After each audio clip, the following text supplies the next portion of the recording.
नमस्कार, स्वागत है आपका। मैं हूं नेहा शुक्ला। एनआरआई भारतीयों की प्रॉपर्टी देश में कई बार ऐसी खबरें आती हैं कि धोखाधड़ी करके हथिया ली जाती हैं, कब्जा कर लिया जाता है, उनका गबन कर दिया जाता है। ज़्यादातर मामलों में एनआरआई भारतीयों के साथ धोखाधड़ी उनके अपने ही परिवार के लोग करते हैं।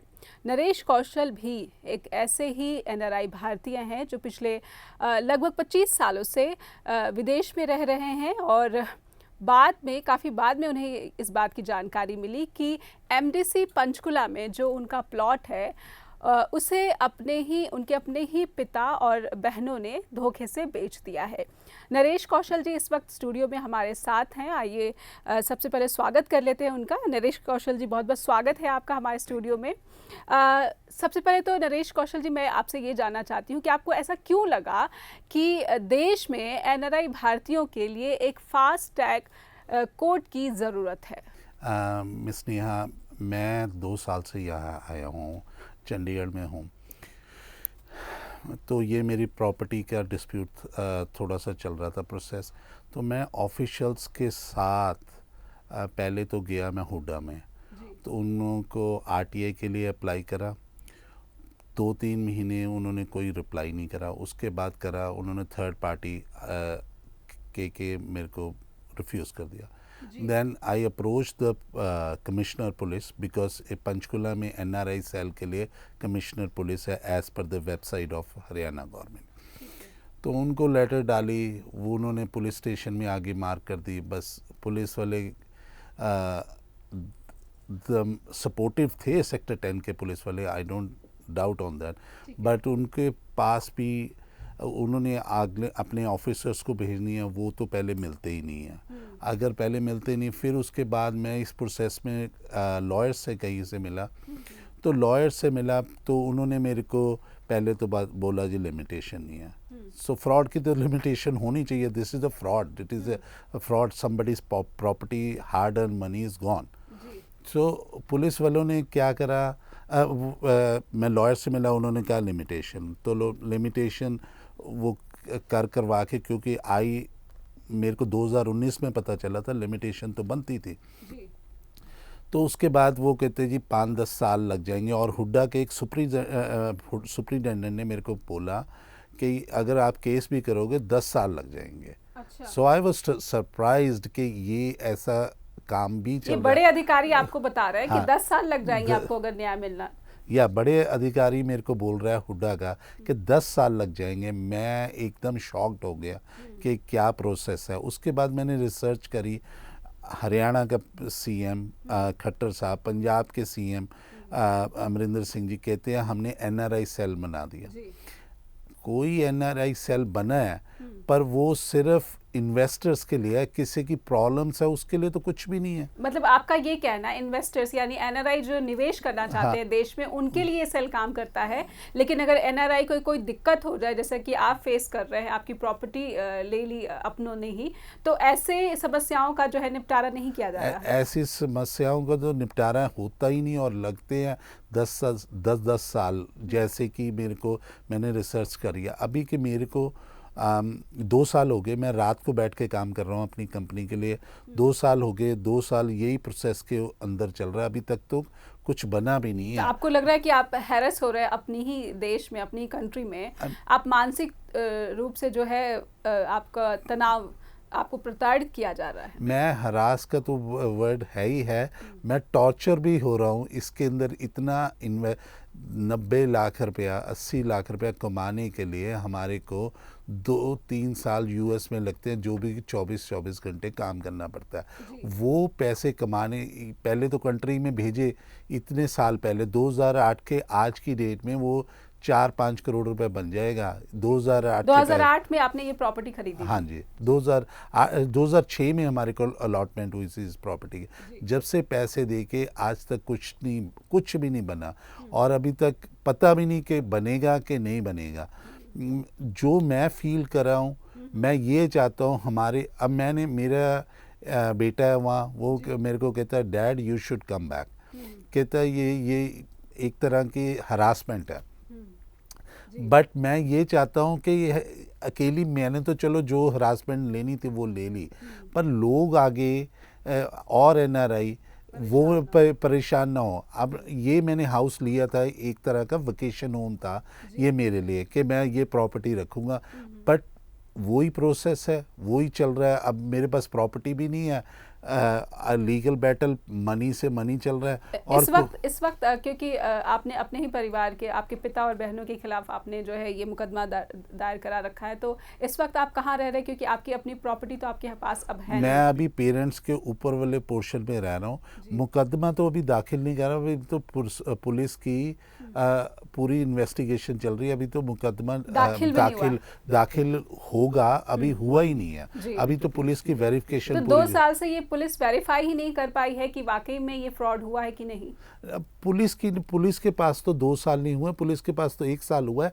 पहले तो पेपर निकलवाने के हुडा के अंदर ही प्रोसेस है सबसे बड़ा, तो उसके बाद 1 साल आपको हुडा में जो आपके डॉक्यूमेंट्स थे उसे निकालने में गुजर गए। हाँ, पर उन्होंने दिए नहीं वो भी डॉक्यूमेंट। आज तक मैंने IRTI अप्रोच करी, उसके बाद सीनियर अथॉरिटीज़ को मिला, डॉक्यूमेंट नहीं मिले। वो तो मेरे डॉक्यूमेंट से जो भी मैंने उसको आगे शुरू करा है, और कुछ डॉक्यूमेंट्स वगैरह आज तक मेरे को मिले नहीं है। तो ये बड़े अफसोस की बात है जिस तरह से नरेश जी आप बता रहे हैं कि 1 साल आपको हुडा के ही ऑफिस के चक्कर लगाते गुजर गए, लेकिन अभी भी जो रियल में डॉक्यूमेंट चाहिए, असलियत में जो वाकई में काम के होंगे साबित, ताकि कानूनी लड़ाई को आगे बढ़ाया जा सके, वो अभी तक नहीं मिल रहा है। पुलिस का किस तरह से बर्ताव रहा अभी तक? सेक्टर 10 पुलिस स्टेशन वालों ने SHO और मिस्टर मनदीप ASI, उन्होंने वो बड़े सपोर्टिव थे, उन्होंने मेरी हेल्प करी, बट देयर हैंड, मैं ये लगता है उनके भी हैंड्स टाइट हैं, क्योंकि जो भी अप्रूवल होती है कोई टाइम इतना लगता है उनके हर एक चीज़ में। यहाँ NRIs के लिए स्पेशली, अब मैं कमिश्नर को 2 बार मिलना चाहता था, मैं उसके ऑफिस में गया, आज तक मेरे को कमिश्नर ही नहीं मिला। कैन यू बिलीव दैट 2 साल के अंदर मेरे को कमिश्नर के एक बार भी आपकी मुलाकात नहीं हो सकी। जी, हर बार क्या जो है ये बताया जाता था कि किस कारण से वो नहीं मिल पा रहे हैं, आपकी शिकायत नहीं? See the problem is that कि वो कह देते थे आज जी पहले वो DGP साहब की वो कर रहे हैं जी, ये आज यहाँ ड्यूटी है, मतलब कि उन टाइम ही एक तरह का प्रोसेस बना हुआ है। तो 2 साल हो गए इन्हीं सब बातों में, और आपको अब लगा कि अब सीधे प्रधानमंत्री को पत्र लिखना चाहिए, चीफ जस्टिस ऑफ इंडिया को पत्र लिखना चाहिए। इस पत्र में आपको क्या उम्मीद लगती है? जब आपने ये लेटर लिखा तो आपको लग रहा था कि इस लेटर पे कोई सुनवाई हो जाएगी? आपने मीडिया के सामने भी अपनी बात उठाने की कोशिश की? मैंने ये लेटर PM साहब के लिए, मोदी साहब के लिए भेजी थी, और उसके बाद chief justice of India, Haryana के खट्टर साहब के लिए, पंजाब के अमरिंदर सिंह जी के लिए, और चंडीगढ़ चीफ जस्टिस के लिए भी भेजी है। आई ट्राई के, और जो मैं फेस कर रहा हूँ ये तो चलो मैंने तो फेस कर लिया, आगे लोग आके ये चीज़ को फेस ना करें। आगे सपोज कर लो मेरे I have a son, if he wants to come over here, वो कभी नहीं आके इन्वेस्ट करेगा यहाँ इंडिया में। और मैं भी स्ट्रेट फॉरवर्ड। ये बहुत ही गंभीर बात कही नरेश जी आपने कि जिस तरह से आप यहाँ पर प्रताड़ित किए जा रहे हैं मानसिक रूप से अपनी ही प्रॉपर्टी वापस पाने के लिए, और इससे कहीं ना कहीं आपके बेटे को ये मैसेज आ रहा है कि भारत में निवेश करना ही एक बहुत बड़ी मूर्खता है। कि ज़्यादातर, जैसे आपने मीडिया के सामने अपनी बात रखी थी कि ज़्यादातर ऐसा कि हो रहा है कि पंजाब और हरियाणा में NRI भारतीयों की जो प्रॉपर्टी है, जो संपत्ति है, उसे अपने ही परिवार वाले हड़प रहे हैं, और लगातार ये मामले बढ़ते जा रहे हैं। आपने ये भी कहा था कि इतने हज़ारों केसेस हैं और उनमें से सिर्फ 1 और 2% को ही जो है न्याय मिल पा रहा है। ये डाटा आपने कहाँ से कलेक्ट किया? ये मैंने अपनी पंजाब गवर्नमेंट और हरियाणा गवर्नमेंट की वेबसाइट से डाटा मैंने कलेक्ट करा, और उसमें मैंने देखे थाउजेंड्स ऑफ केसेस हैं, बट उसके अंदर से आउटकम 2 to 3% निकल रही है, क्योंकि they should do the job, there should be a time frame ये ऑफिशियल्स के लिए जो NRI विंग्स बना रखे हैं।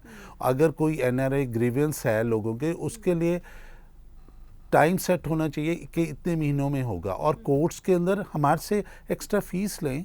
अगर if we have to approach the court, हमारे में से एक्स्ट्रा फीस लें, but there is no such kind of courts are there. Expedite courts होनी चाहिए सबके लिए। आपके वकील इस पूरे मामले में आपको क्या सुझाव दे रहे हैं, क्या सजेशंस दे रहे हैं? मेरे लॉयर्स, मैंने 2-3 लॉयर्स से अप्रोच करा। पहले तो एक लॉयर था, वो कहता जी क्या करोगे हुड्डा के केस 5-10 साल। फिर उसके दूसरे वाले ने मेरे को बोला कि इसका टाइम लिमिटेशन का भी चक्कर है। तो उसके बाद अब थर्ड वकील ने वो ही सेज लेट्स ट्राई, अब उसके बाद देखते हैं कितने साल लगेंगे, उसको भी नहीं कुछ पता। लेकिन सब यही कह रहे हैं लगभग कि आपको बहुत ज़्यादा वक्त लग सकता है इस पूरे हाँ जी, मेरे को नरेश जी, मैं सबसे पहले ये भी मैं चाहती कि मेरे दर्शकों के लिए बताएं कि फ्रॉड दरअसल में हुआ कैसे आपके साथ। सही मेरे फ्रॉड कैसे हुआ, 2005 में मैंने एमडीसी में प्लॉट अप्लाई करा था। तो 2006 में अलॉटमेंट लेटर आई उसकी। मैंने ये 8-9 प्लॉट्स इकट्ठे अप्लाई करे थे जी, डिफरेंट कैटेगरीज में। एक मेरा निकला जो मेरे फादर के सामने था। उसके बाद क्या हुआ, 2006 में अलॉटमेंट लेटर आई। फिर मेरे फादर ने मेरे से फ्यू ओकेजन्स के ऊपर 60 से 70 लाख रुपए ले लिया जी। और मेरे को कहते रहे कभी वॉल बनवानी है, कभी ये पैसे जमा करवाने, मैंने देता रहा उनको पैसे। I didn't have problem, I trusted my dad. तो उसके बाद क्या हुआ जी, 2008 में मैं आया। जब मैं आया मैंने अपनी मॉम को पावर अटॉर्नी दे के गया, जनरल पावर अटॉर्नी थी। उसके अंदर कहीं भी नहीं लिखा कि दे कैन सेल और transfer the plot. I gave the power attorney just for water connections और एनी ऑफिशियल डॉक्यूमेंट साइन करने के लिए। ठीक है जी। अब उसके बाद मैं 2009 में चला गया। जब चला गया मेरे फादर ने अपने नाम प्रॉपर्टी ट्रांसफ़र कराई, मेरी बहनों के इन्फ्लुएंस में आके अपने नाम। जब जिस साल आप गए उसी साल आपके साथ ऐसा किया आपके पिता ने? अगले उसके 1 साल बाद।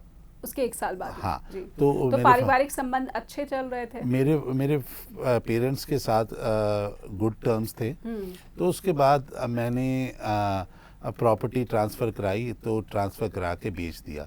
और मेरे को उसके बाद पैसे मंगवाते रहे मेरे से ना उन्होंने। उसके बाद मेरे पास आए भी हैं। आपकी उसी प्रॉपर्टी के मेंटेनेंस के लिए पैसे मंगवाते रहे जिसे बेच दिया गया था? हाँ जी, हाँ जी, मेंटेनेंस के लिए नहीं, कंस्ट्रक्शन के लिए। कंस्ट्रक्शन ठीक है ठीक है, ये प्लॉट है। हाँ जी, प्लॉट के लिए। तो मेरे से पैसे मंगवाते रहे, मैं पैसे उनको भेजता रहा। और उसके बाद मेरे पास कनाडा में भी आए, फिर यूएस में आए और उन्होंने मेरे पास आए, तब भी मेरे से पैसे लेके आए। तो उसके बाद मैं उनको फ़ोन पर पूछता था प्लॉट के बारे में, कहते पड़ा है, अब जब तू आएगा हम कंस्ट्रक्शन करेंगे। तो उसके बाद जब मैं 2019 में आया, आई वॉज पहले तो मैं उनको दुबई मिला 2018 में, फिर उसके 19 में ही। तो उसके बाद मैं जब चंडीगढ़ आया मैंने उनसे पता करा, वो कहते जी प्लॉट बेच दिया। मैंने उनसे पूछा तो उन्होंने एक बार कितने साल हो गए जो प्रॉपर्टी बेची और जब आपको पता चला? तो इसके बीच में 10 साल हो गए थे। 10 साल के बाद आपको हाँ, 10 साल के बाद पता चला। फिर उन्होंने मेरे अगेंस्ट पुलिस रिपोर्ट भी लिखाई।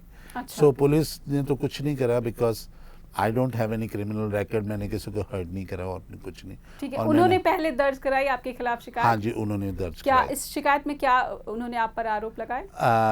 उन्होंने आरोप लगाए कि ये सीनियर सिटीजन को हरास करता जी, क्योंकि मेरे फादर सीनियर सिटीजन हो गए। उसके हाँ। बाद उन्होंने वो करा, तो उसके बाद मैंने लेट गो कर दिया। फिर मैंने ये प्रोसेस शुरू कर दिया। अब मेरे को आगे पता चला, मैंने ये जब प्रेस कॉन्फ्रेंस से पहले मार्च में उन्होंने मेरे को डिसोन भी कर दिया, क्योंकि एक उनकी प्रॉपर्टी है पंचकुला में, तो जिसमें मैं रह रहा हूँ उससे डिसोन कर दिया कि मैं कोई कोर्ट का क्लेम ना लेके आ जाऊँ कि वो प्रॉपर्टी के अगेंस्ट पैसे ले लो, उनसे मांगो।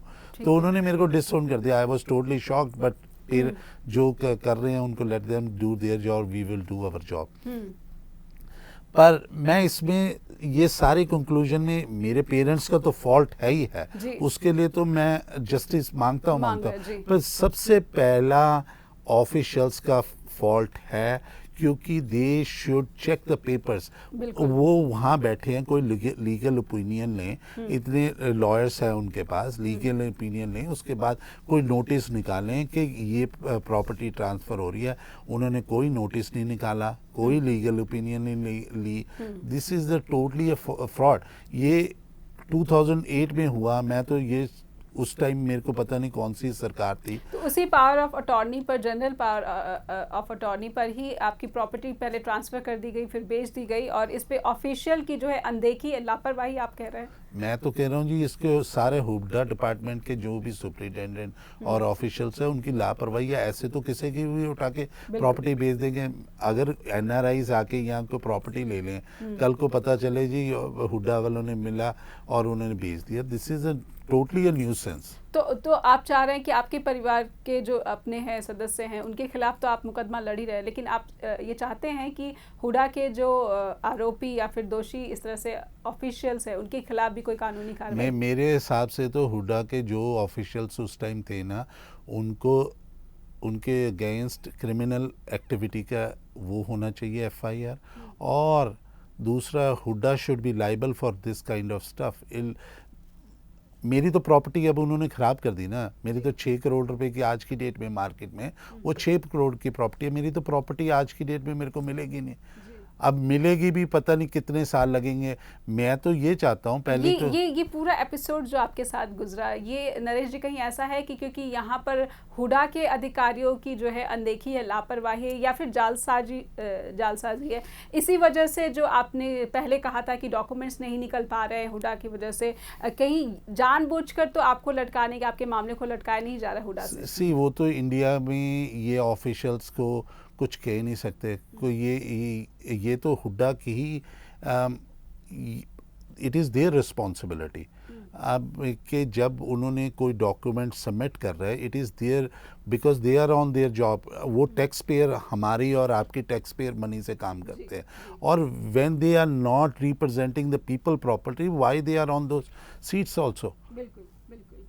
They should be trained, or they should send it to some kind of legal notice। कुछ भी नहीं था, और ये सीधा अभी इस वक्त जो आपका जो मामला है, जब पुलिस इन्वेस्टिगेशन कर रही है, वेरीफाई कर रही है, तो आपको क्या लग रहा है कि कब तक आपको ये कहा जा रहा है या दिलासा दिया जा रहा है कि आपका जो मुकदमा है, जो आपकी एफआईआर है, वो दर्ज की जाएगी? अभी आज जून जुलाई हो गया, तो मेरे हिसाब से एफआईआर फाइल होने तक ये दिसंबर तक ही करेंगे, क्योंकि हम छोटे होते मूवी देखते थे, वो अनिल कुमार की आती थी, अनिल कपूर की। हाँ, तारीख से तारीख, यहाँ तो वही चलता है इंडिया में, और तो कुछ होगा नहीं। अदरवाइज सनी देओल की, हाँ सनी देओल, हाँ उसकी मूवी आती थी, सॉरी उसकी मूवी आती थी तारीख से तारीख, यही चलना है, और तो कुछ पता नहीं क्या होना है क्या नहीं। उसके बाद पहले तो एफआईआर फाइल होगी, उसके बाद सेकंड स्टेप लिया जाएगा, क्या होगा क्या नहीं। आपने ये भी कहा कि आपके जैसे बहुत सारे आपके जो फ्रेंड हैं जो बाहर रहते हैं और भारत में उनकी प्रॉपर्टी के साथ इस तरह से फ्रॉड किया जाता है, उनका वो भी डिसहार्टन है आपके साथ, जो आप जो स्ट्रगल कर रहे हैं, या फिर उनका कोई सपोर्ट मिल रहा है आपको कि यहाँ पे स्पेशल फास्ट ट्रैक कोर्ट जो है बनाई जानी चाहिए, वो भी इस तरह से कंट्रीब्यूट करना चाहते हैं? मेरे फ्रेंड्स हैं, मैं उनसे रोज़ रेगुलरली बात करता हूँ, तो हम पहले वहाँ भी बात करते थे कि इंडिया में ये प्रॉब्लम है, ये पॉलिटिशियंस फ्रॉड है, कहाँ जाके काम करें। अब मैं उनसे बात करता हूँ तो वो भी मेरे को कहते हैं see what is going on, वो भी मेरे को कहते हैं कि ये प्रॉब्लम्स तो इंडिया में बहुत है। और मेरे एक फ्रेंड है, उसकी तो प्रॉपर्टी ही आज तक उसकी लैंड है, फार्मिंग लैंड, वो तो जब्त हुई है, वो 8 साल हो गए केस लड़ रहा है, तो वो भी एक तरह का फेडअप हुआ है। तो ये तो सारी कम्युनिटी के, ये मैं अपने हक के नहीं लड़ रहा, मैं तो सबके, सारी एनआरआई कम्युनिटी के, कोई जर्मन में है, कोई लंदन में है, मेरे को I don't care about that, but ये सबके लिए अच्छा होना चाहिए कि एक्सपर्टाइट कोर्स होनी चाहिए, एक्स्ट्रा पैसे चार्ज कर लें तो वो करके दें, उससे एम्प्लॉयमेंट भी क्रिएट होगी, एक्सपर्टाइट कोर्ट आएगी, readers, there will be another employment, उसको करें, उससे इजी भी, जैसे इन्होंने लोक अदालत लगाई है वैसे ये कुछ कर दें ऐसा कि जिससे इजी हो जाए एनआरआईज को, कि जब वो भारत आए अपने किसी काम से तो वो एक तय समय के भीतर ही न्याय उन्हें मिल पाए, इसकी वो उम्मीद लेकर आए। Yes, yes. बहुत बहुत शुक्रिया नरेश Thank जी you. हमसे बातचीत करने के लिए, और हम उम्मीद करते हैं कि आपकी जो परेशानियां हैं, जो समस्याएं हैं, जो आपने चिट्ठी लिखी है चीफ जस्टिस ऑफ इंडिया को और प्रधानमंत्री नरेंद्र मोदी को, हरियाणा के मुख्यमंत्री मनोहर लाल खट्टर को, वो आपकी चिंता पर अमल करे, उस पर विचार करे, और जो उन्हें उचित लगे कि फास्ट ट्रैक कोर्ट जो है वो बनाई जाए, और जो बाहर रह रहे हैं, जो भारत में निवेश करना चाहते हैं एनआरआईज, उनको जो है कानूनी अड़चनों का, दिक्कतों का सामना ना करना पड़े, कम परेशानी उठानी पड़े। बहुत बहुत शुक्रिया। थैंक यू नमस्कार। नेहा जी।